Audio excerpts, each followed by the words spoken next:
Ipit.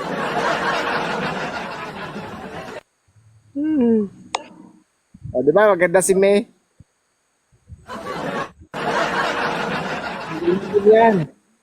Magwapa ka din kasi Gilma mo, 95% yun ang halos dito. Kahit anong ganda house kasi may jowa na yan, wala na.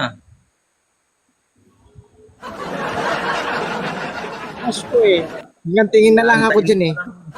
Antay. Pero okay lang naman na kahit binasted niya ako eh. Ang dami naman dyan. Ipanalangin mo na lang na maghihiwalay sila. Sabi mo, maghihiwalay din kayo, maghihiwalay. Eh, mas, gusto ko habang buhay yung naging boyfriend niya, parang yung hindi magsisi ba? Yun yung maganda, yun yung maganda. Yung siya ang pinili na, yung sinabi, hindi, swerte nga yung lalaki kasi siya